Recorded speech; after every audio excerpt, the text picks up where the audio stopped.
Hi guys, this is Steve Moss, pastor at Boulevard Christian Church. God's mission for us here at Boulevard is really simple. We help people find Jesus and we help people follow Jesus. And our teaching team hopes that this message that you're about to listen to will help you learn to grow and trust Him more than before. If it does, would you consider giving a gift to Boulevard to help us carry out the mission that God has given us? Thanks. We hope your heart is fully open to what God has for you in this message today. Good morning, Boulevard family. Great to see you. Dawn and I were gone last week, and I tell you this all the time, but when we're gone, we miss you, all right? You've been missed. Dawn and I went to my hometown of Raleigh, Missouri for last weekend. My dad, that you've heard me probably speak of a number of times over the years, had a 90th birthday this last week, and so we went and celebrated together. We had like 4 generations of family come together to celebrate his 90th birthday, and it was just so much fun. Had some aunts and uncles, some longtime friends come in, and it was just a great time. And we kayaked together, and we canoed, and we jumped off ledges, and we fished, and we just had a great time. And then in the evening, a couple times, we built some campfires and just kind of sat around the campfire and shared some stories. A few times around the campfire, someone would say this phrase or something like it. Hey, remember when, I mean, for our family, it was, hey, remember the time that Grant wandered off because he wanted something to eat at SeaWorld and we couldn't find him for a couple hours? Oh, yeah, I remember that. We weren't laughing at the time. Yeah, you remember that time, that one summer where we played wiffle ball every night of the summer together? Oh yeah, that was so much fun. You probably have some of those remember wins. I'm guessing probably you sat at your table, you sat in your living room during a family gathering, you sat at the campfire, and that you have someone has said, hey, remember when? And memories came forth. And sometimes those are really, really fun. At those campfires, they usually are. Sometimes they're pleasant. Sometimes they make us laugh. Sometimes they're painful ones. And then sometimes even those painful ones can kind of bring about healing in our lives as we talk about them. Remember when? Well, Paul, as we go through this series of Ephesians, Paul is writing to his good friends in the city of Ephesus, or a part of the church there, and he is writing from prison, and he has gotten to know these people over the years. He spent a pretty long period of time with them, and he considers them very, very close friends, and so now he is writing them. He has, in the very first chapter of the book, all right, the first paragraphs, as we have talked about in this series, he has explained to them, hey, you are not what you once were. You have a new ID, and your salvation is found in that identification. Your security, your significance, who you are is found in that new ID, and he just pours out into them, into their backpacks, in a sense, all these gifts that God has given them in the way that God has blessed them. He has made clear their new identity in Christ. And then all of a sudden, he does this little turn. And James talked about this a little bit last week. That for one long sentence, he reminds them basically of this phrase, but before that, you were dead in your sins. Dead in your sins. Whoa, that's a kind of a brutal reminder. And then he says, but God, rich in mercy, poured these things out to you. And he comes to chapter 2, verses 8 and 9, and this is what he said. God saved you by his grace when you believed, and you can't take credit for it. It is a gift from God. Salvation is not a reward, so no one can boast about it. For we are God's masterpiece. He has created us anew in Christ Jesus so we can do the good things he planned for us long ago. Paul makes 2 things clear. One, that the salvation that you and I have if we have come to Christ is nothing that we worked for. There's nothing that we have done to receive it other than to trust Christ for it and what Christ did on the cross. The second thing that he makes really clear is, although that we were saved by grace and not by works, we are created for works. That after we have come to Christ, that there are works that he has, absolutely he says he has planned in advance for us to do. Now, I just want to take a second and tell you, Ephesians 2:10, if I have a life verse out of the New Testament, Ephesians 2:10 is it for me. I love Ephesians 2:10. It depends on what translation, for we are God's workmanship, created in Christ Jesus for good works, which God prepared in advance for us to do. I don't know if I'll ever get a tattoo, maybe someday. But if I do, if you step up to me someday out there on the boulevard and I have a big Ephesians 2:10 across my forehead, you'll know I gave into it, all right? I love the idea that once we are saved, that God has prepared way, way back yonder something for us, for you and I to do, and he has packed our bags and given us everything we need for that. In the rest of Ephesians, he's going to begin to explain some of the other things that are in our bag. We are created for good works. So what's he saying? He's saying God has prepared us. God's put everything in the bag that we need. A new identity, gifts, our personality, the things, experiences that we need. He has reminded us of our value. You are God's workmanship, and that we have a work to do.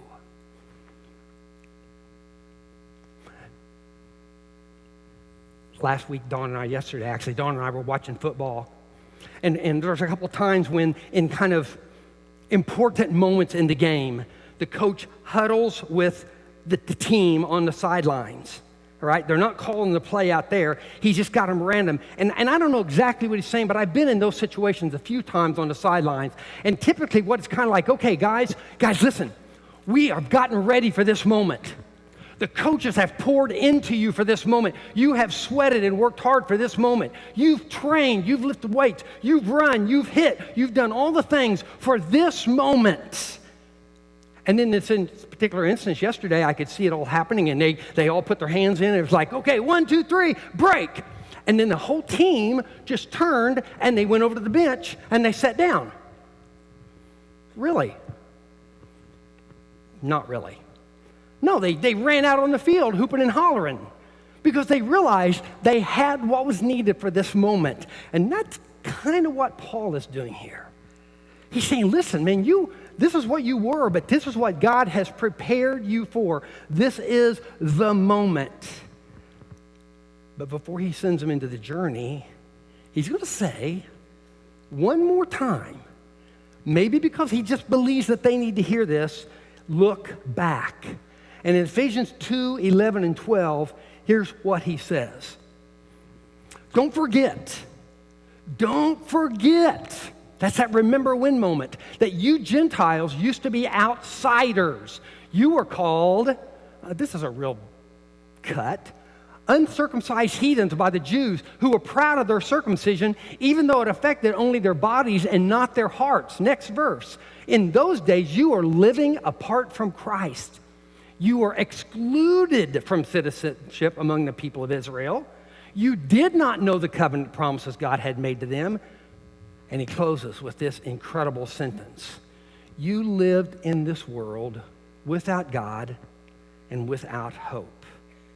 Wow, that's crazy. I like the way the Message says, and I realize the Message is a paraphrase and not a translation, but I do believe that he caught the meaning behind this. Here's what he says. But don't take any of this for granted. See, he said, God's poured all these things out to you. He's poured salvation on you. Don't take this for granted as you head into the purpose that God has for you. Don't take it for granted. I think that's important for us to remember. See, you got to remember. You got to remember there's this incredible hostility between the Gentiles and the Jews and had been there for thousands of years. We've talked about that a few times before. I mean, the Jews considered the Gentiles basically just fuel for the fires of God's hottest hell. If a Gentile woman was, say, in labor, getting ready to have a child, and she was really struggling, and it might become evident that she needed medical help, or maybe she would die and the child would die, a Jew was not allowed to help her by law. the sense that he would be responsible for bringing another Gentile into the world. That's tough stuff. If you were a Jewish son or daughter, and somehow you fell in love with a Gentile, and you decided to marry them, then you were completely cut off from the family. It's not that you were dead to the family. There would be no more invitations. There would be no more love. There would be nothing left for you. You were dead to them.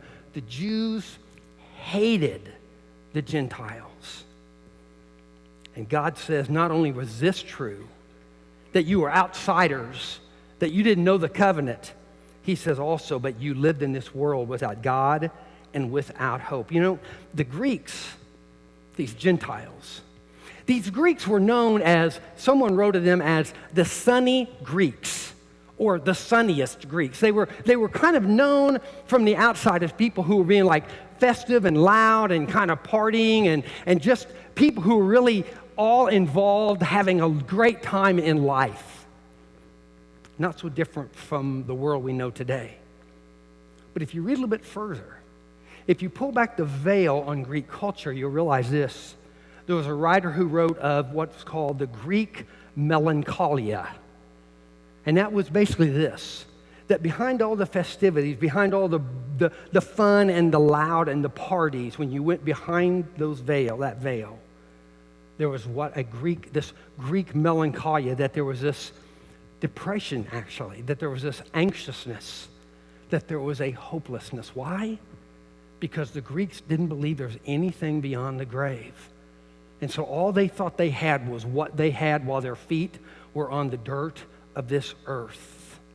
And really, quite honestly, their life, as Paul says, was incredibly hopeless. They were living without what God could bring to their life. Sounds a lot like our world today. Looks fun, having fun, festive, partying, boisterous, loud, the music's playing, while at the same time not having what God offers. They don't have his guidance. They can't grasp, they can't claim his comfort in those times when they are sad. They don't know, like you and I, that he is there with them. They are living without what he has waiting. And I've just asked this, if life doesn't point to heaven, then what's the point of life? I mean, life, if this is all we have, folks, then we are hopeless. I just want you to know that this is not Paul being brutal for brutality's sake, that this is Paul being brutal with a purpose, in a sense, that he, again, is packing their bags. Remember, he is getting ready to turn this corner. After he says, you got everything you need, he's getting ready to send them out in something. This is what he says in 13 and 14. Once you were far away from God, but now you have been brought near to him through the blood of Christ. For Christ himself has brought peace to us. He united Jews and Gentiles into one people when his own body on the cross, he broke down the wall of hostility that separated us. Now, this wall of hostility was a very, very real thing for Jews and Gentiles. That the inside the temple were these ascending courts, okay? And there was this outside court, and it was the court of the Gentiles. It was the very farthest away from like the inner sanctum, the presence of God, that you could get.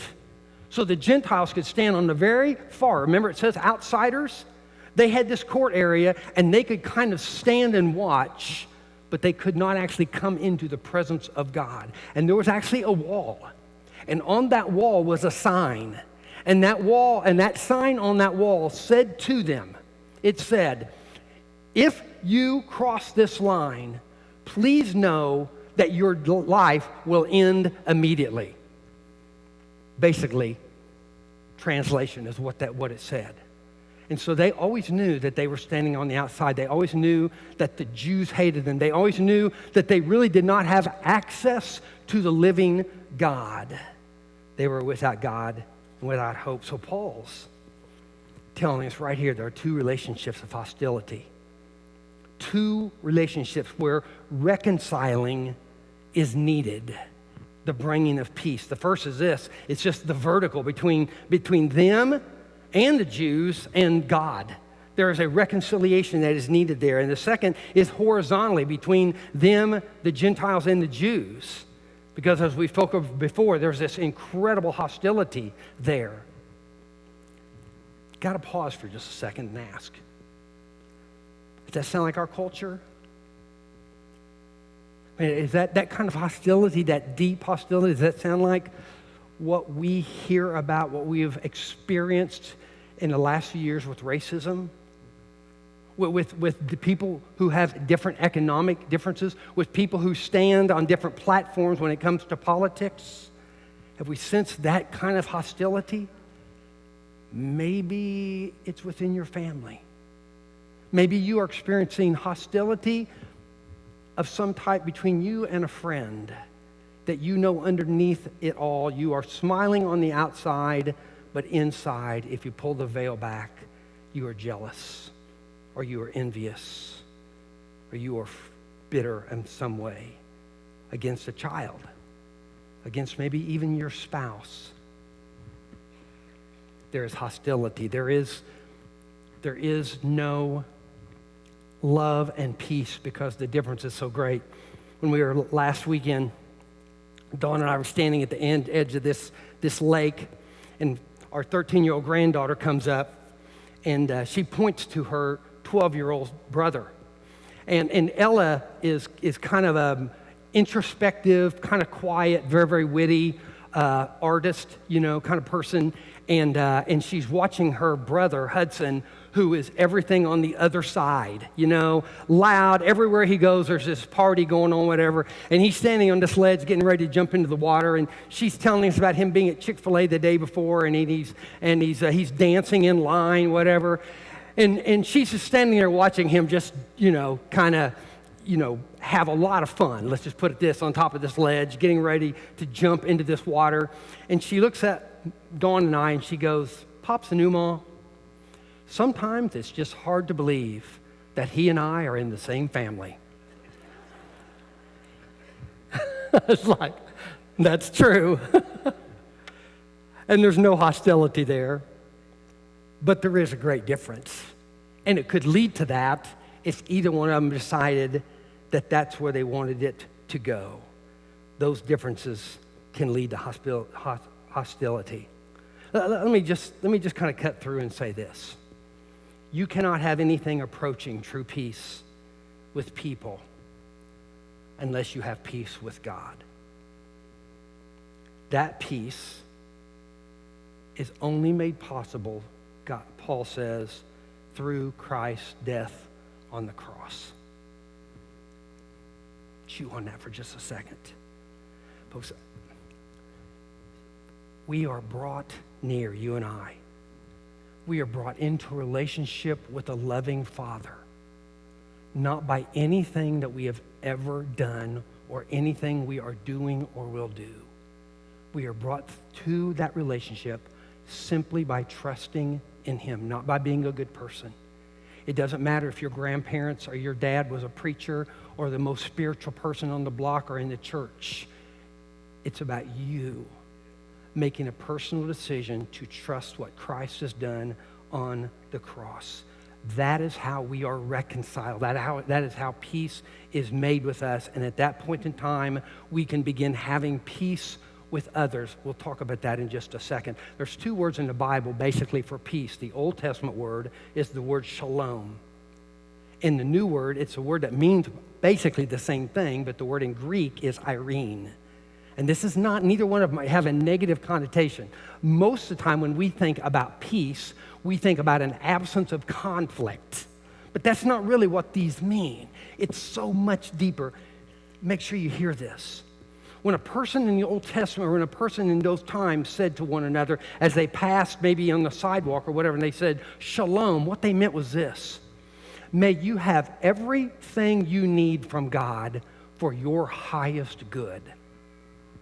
Now, we probably wouldn't say that to someone right now. It'd be kind of unusual language. But the recognition in that is this, is that whatever you are lacking, my friend, God has it. and may you receive it from God. Catch that? That's vital. And the truth is that there are some of us here today. You have, as far as the world is concerned, you may not think about it, but you have much. You have much. And yet, as much as you have, your heart is still striving. Now, you may have eternal peace with God. You may have that security of trust in Him and of heaven, but you are lacking peace in your life because you continue to strive, believing that there's something out there, just another promotion, just whatever it is, and you continue to strive, and there is, if you were honest, you have no peace in your heart. And then you know what? There's people here today who, as far as world's concerned, don't have much. I mean, you're maybe wondering how you're going to pay the water bill. You're wondering where the next beans are going to be on your supper table. And yet, in that, you have peace because you know, you have learned somehow, maybe in plenty or scarcity, you know that God will give you and provide what you need. Where are you at? Where are you at? Have you learned, are you learning that God is a God who has everything? He is the core and the essence of shalom in your life. Psalm 46:10 says this. It's a beautiful verse. It's a beautiful verse. Cease striving, or be still and know that I am God. What? Be still. That's not just a passive close your eyes and sit back.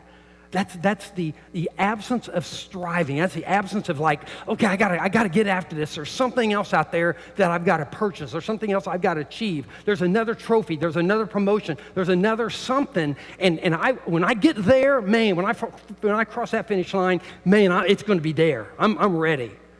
It's the people who build the dream house 4 different times in a row. Like, what's the dream? You know?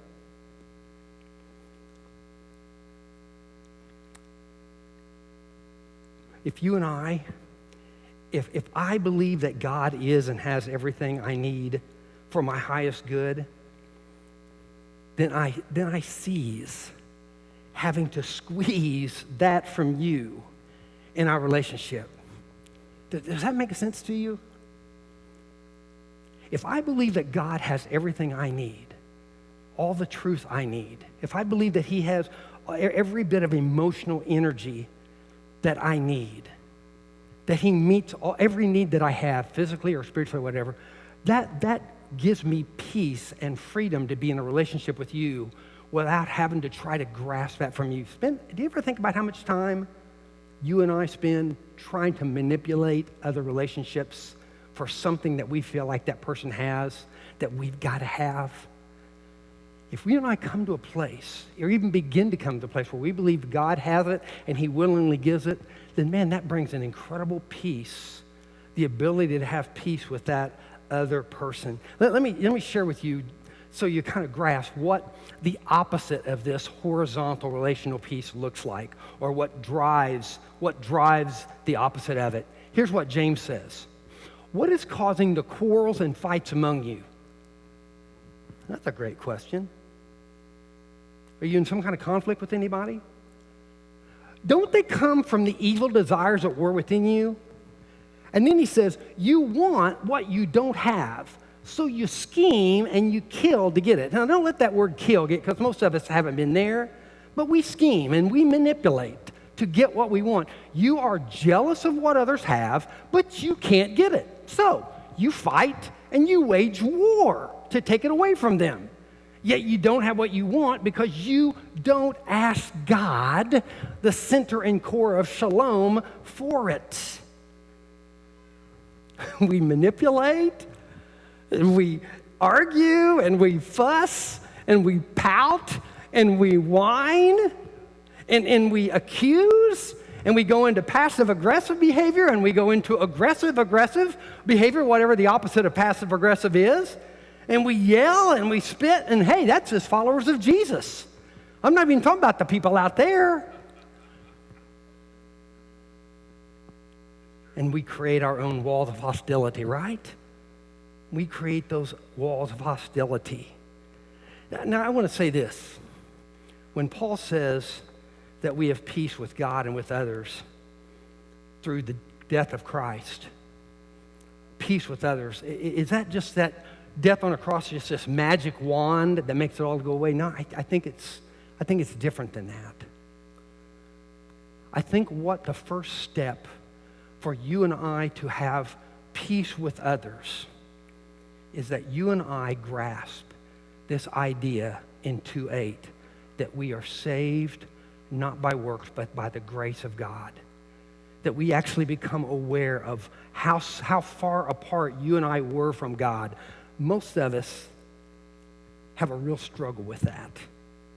We have a hard time just sitting and really thinking about specifically what sin we have in our lives.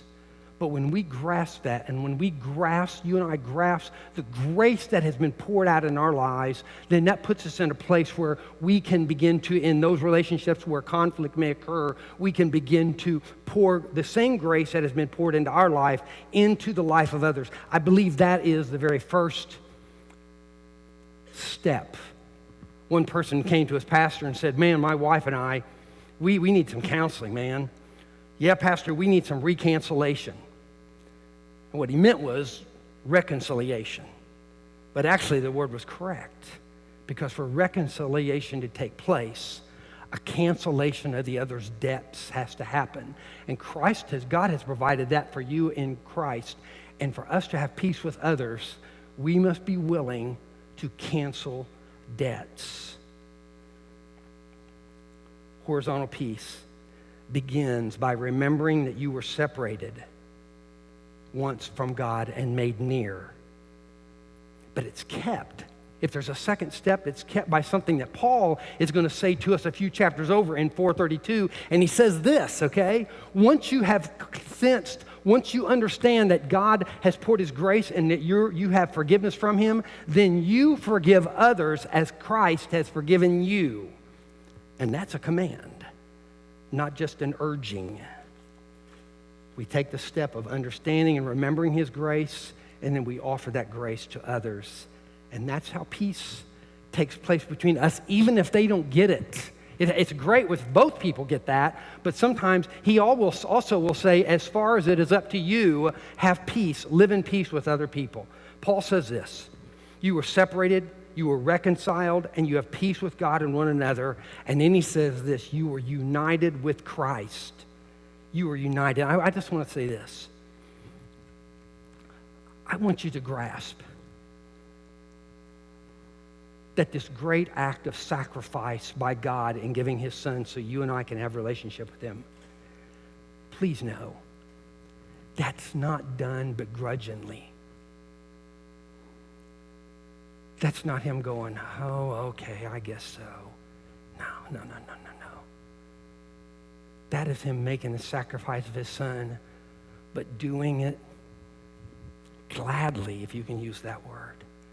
That's him. That's any loving father would do the utmost with his child, and there would be no begrudging there. He does it because he desires that relationship with you, and he knows that was the only way that it could happen. We are united with Christ. And so what does that mean? Does that mean, do you feel weak right now? I mean, where are you at in your life right now? Do you feel empty? Do you feel this weakness in area? Are there a place in your life where you feel like you're just not sure if you can continue on a few more days or even one? Being united with Christ means that you gain his strength.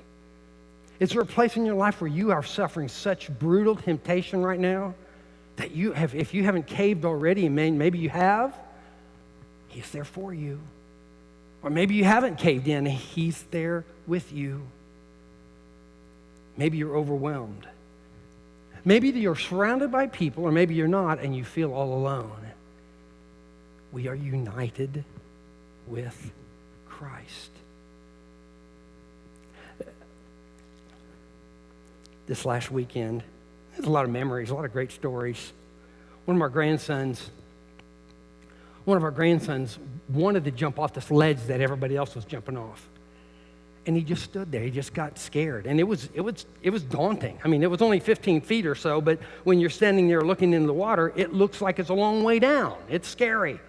And I did it, but I stood with my toes on the edge of the rock for quite some time before I jumped over. And he stood there for quite a while, and he was scared. And he said at one point in time, incredibly honestly, he said, my body wants to do it, but my brain just won't let my body take a step. I thought, isn't that cool and all? I mean, don't we feel that way when we want to do something that we know we need to do? And I got to tell you, I saw this picture of our Father, because his Father, our son, stood next to him. And not for a minute or 2 or 5, but a long time.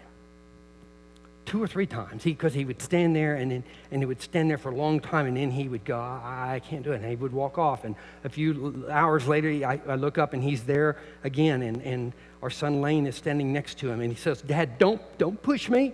And he goes, I'm not going to push you. And I watched. I'm going to just say, I say this with pride. It was amazing to watch my son exhibit this patience with his son. He urged him and he encouraged him, but he never shamed him. He never belittled him. He didn't do anything to make the fear or anxiety go up. He just stood next to him. And finally, after about the 3rd time, and this is a long time, and people are watching, and they're going, come on, you can do it, you can do it. He said, how about this? How about if I go with you? And it still took a little time. But minutes later, we heard not 1 splash into the water, but 2. Yeah. Now, I got to tell you this.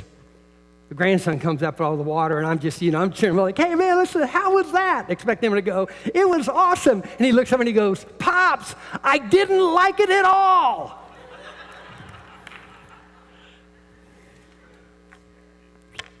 And take whatever spiritual lesson you want from that. But we all have a step we need to take. And united with Christ means that he is with us and he will go over the ledge with us to help us do what we need to do. Folks, we're united with Christ. We're united with him. That means we are united in purpose. I think about Genesis 2, where it says a man will leave his father and mother and be united with his wife. And yes, there is this beautiful, beautiful imagery of a man and woman coming together, and it's an act of vulnerability and surrender. But even after that, if you've heard me say before, the word in Hebrew is this word that means it's they may be united, but then they are working through life. It's a process word. And you and I are united with Christ.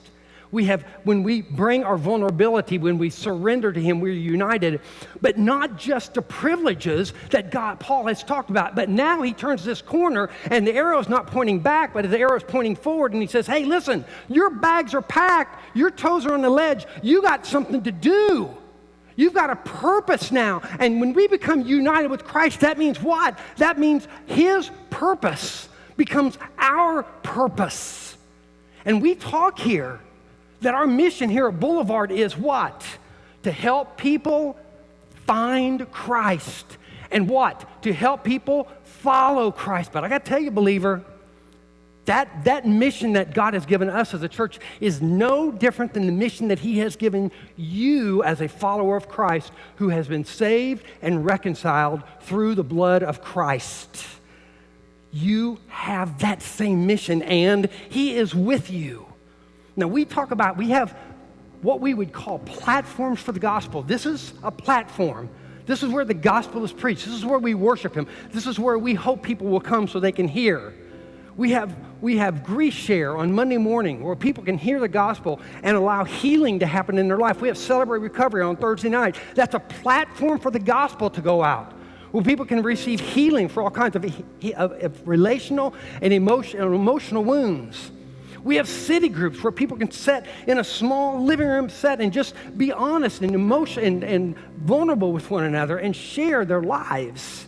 Those are platforms, but the greatest platform, my friend, don't miss this. The greatest platform for the gospel that God has packed your bags for is you. Your life, your story, the peace that he has brought to your life, the redemption that he is in, the deliverance from whatever he has delivered, the freedom that he has given you.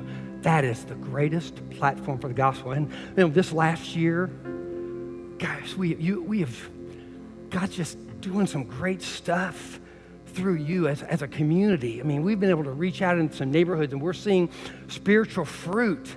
We're seeing people come to Christ like we've never seen people come to Christ. But we've gone into backyards and had all kinds of families who are unchurched, not just the kids, but the parents stand on the perimeter and listen to the gospel. Those are platforms for the gospel of peace to go out. Man, I mean, he's doing a work. But man, I just encourage you today to remember where you once were. To remember where you once were and remember what God has given you. And know that you are a platform of gospel peace to the world. A world that's struggling post-COVID with depression and anxiety and suicide rates like we've never seen. A world that is struggling with inflation, some mama's wondering where they're going to buy their next meal for their kids. A world where it seems like it is possibly on the edge of world war. People are hopeless. People are the sunny Greeks on the outside, but there's depression and anxiety and hopelessness within. If you are a believer, can I ask where you are not in your life? Where are you not experiencing the peace that God has given you because you are still striving? Still striving. What relationship needs peace? Are your finances in a place of unpeace? Your job, your marriage? And if you've never personally trusted Christ, the question for you is this. It's time. Is it time for you to experience the grace that God has for you, the peace, the relationship of peace that he has for you, by you simply trusting in the death of his Son to cancel your debt of sin? That brings you into relationship of peace with the God who loves you dearly. This morning as we stand and worship, our decision team will be on the outside aisles. If you have something you'd like to be praying about, an area of unpeace in your life, or if you'd like to make that decision of surrender to him so that you can gain a relationship with peace with God, the decision team will be in the outside aisles. Please step over. They'd be glad to speak with you. All right? Let's stand and worship. May the God of peace be with you.